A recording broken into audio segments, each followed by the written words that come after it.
Welcome back, you guys, and can you believe it? It's been a full year since I became a communist. These aren't my video game opinions, they're our video game opinions, and if you don't follow them, get the hell out! And what better way to celebrate 1 year of doing something than doing the exact same thing I've been doing for 1 year? This game is just okay.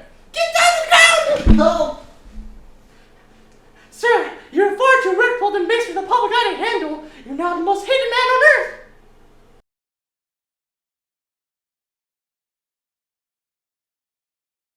It's fairly well known at this point that there's a very defined worst crime against humanity ever. Having a neutral opinion. I had a friend who had a neutral opinion on Balan Wonderworld and he's currently serving a life sentence. Despite this, I'm about to commit that crime right here because, well, what else do I have to do this weekend? This is Sonic 2. And god damn it, I have no opinions about this game. Sonic 2 was originally released on the Sega Genesis and Mega Drive, but eventually made its way over to the Sega Saturn as well as the PlayStation 1 and Super Nintendo later on in its life. The game came out only a year after the original Sonic game as a result of its overwhelming success, and it was the first result of the Sonic Craze era, as I like to call it. Yuji Naka makes his triumphant return from Sonic 1, and you can tell him and the team had to make a couple tight turns with this game's direction. I'll go more into that later. But the returning direction of this game had huge impacts, both on this game and the future games. First, it created a style for the remaining games to follow, as having two games be one style and the next game be a completely different style never really ends well. And second, the team returning to create a whole new game only a year after the original placed the team under a lot of stress and made them cut a few corners. This shows a lot in the sprite work because most of the sprite work is identical to the original. Sonic doesn't look too different. I am not safe. Turns out I have to stay in this shelter room to avoid the angry mob outside my house. A group of them are trying to knock down my door using a dishwasher. Well, since I have nothing better to do here, let's go more in depth on this stupid Hedgehog game too. You see, there's always been something missing in the one Sonic game that's been out so far, and something that the Trolls movie taught me is key to having good character development. Friendship.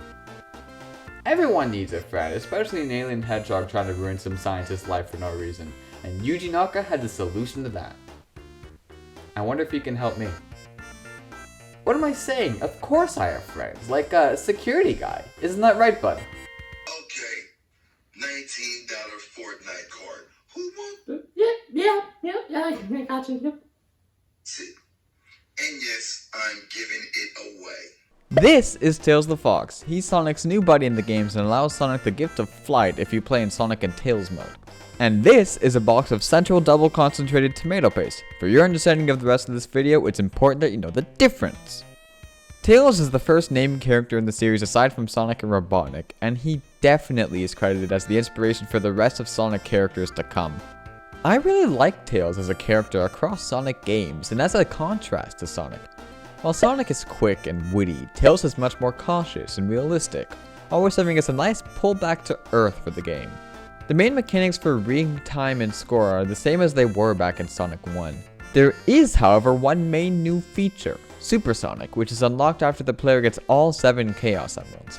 Back in Sonic 1, collecting all the emeralds simply unlocked a different ending, which upset many fans. However, in this game they fixed that by giving the emeralds a much better purpose. If at any point in the level you have at least 50 rings and have collected all the Chaos Emeralds, you can transform into Super Sonic and be unable to take damage, as well as have a higher run speed and jump height. In concept, it might seem a bit too powerful, but while in the form you slowly lose rings, and you will lose the form once you run out of rings. And collecting the emeralds in this game is fairly hard. If you collect 50 rings and pass a checkpoint, you can enter a special stage where you have to avoid spikes and collect rings. And let me not be the first person to say that these stages blow. Don't get me wrong, these levels are amazingly impressive. The 3D effect in these levels are absolutely nailed. I love the graphics of these levels. I vividly remember playing these stages as a kid and being amazed. Which says a bit about me, considering at the time that I was playing this, there were actual 3D Sonic games that achieved this, so God knows what it was about these levels that stuck out to me. Sonic called me cool.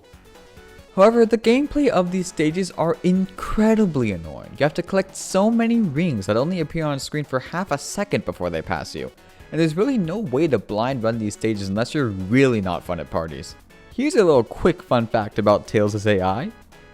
It fucking sucks. You can't control Tails in these levels, and if he gets hit by any spikes, he loses some of the rings you've gathered. And Tails is as attracted to those spikes as a macro artist is to a bike pump. Overall, the addition of Super Sonic was monumental and gave meaning to collect the emeralds, but the execution could have been better. Should have been better. Please, be better. Men, sick and tired of standing still? Behold, acceleration. Now you can move. Yeah, baby. Another new addition to this game was the spin dash mechanic. Press down on the D-pad and press the B button and pray you aren't about to hit something. This mechanic was obviously a response to players seeing the game is too slow at times, and it definitely solves the problem well. It's been about a half hour at this point and I can't feel below my stomach. This is still better than family dinner though.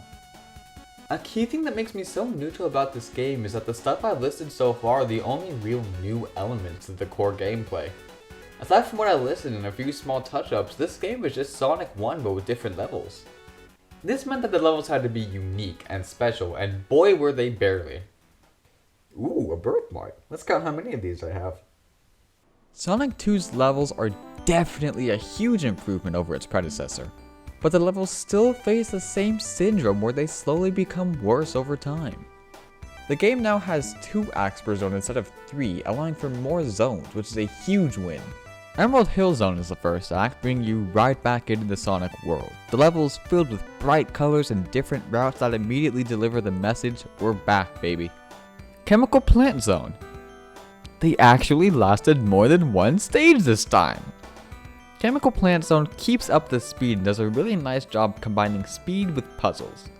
Then again, this stage also has this part in it, so I'm still deciding whether or not to have PTSD at this stage.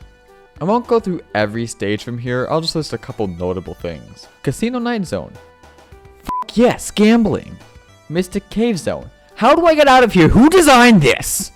Metropolis Zone. 3 stages full of useless bullshit. Sky Chase Zone. It's so well executed, easily my favorite stage behind Emerald Hill. Death Egg Zone. Whose idea was it to put no rings in here? I would like to talk to them. All the other stages I didn't mention were just meh stages. Nothing stood out to me about them.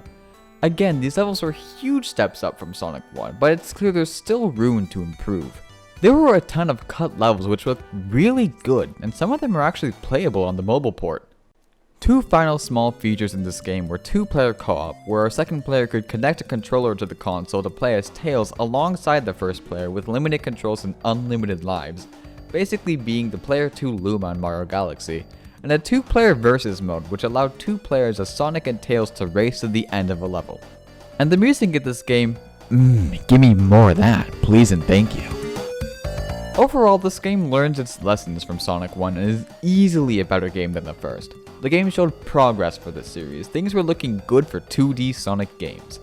I had loads of fun playing Sonic 2. But there's still a good amount of room for improvement for this game. My first playthrough was cut short due to a couple sections I just stopped trying to get past. While the pros do outweigh the cons bring the game down enough to where I can't call this game amazing. This game is the perfect example of getting there, which is still a great place to be for only the second entry in a series, and it showed a great upside for this game's future. Good news everyone, because the angry mob is gone, I am now free to go. Turns out a couple Subway gift cards might be the answer to most violence. My time right here is giving me time to reflect on myself. I want to be better, and that's going to start with me trying to be better online. What? What a bitch! You fell off plus didn't ask plus ratio. Retweet. You know, this was fun. I might do it again next weekend, but for now I'm out. Well, I learned my lesson. Some things are better kept to yourself, and don't commit crimes against humanity. Oh, who am I kidding? F*** this game! I f***ing hate you.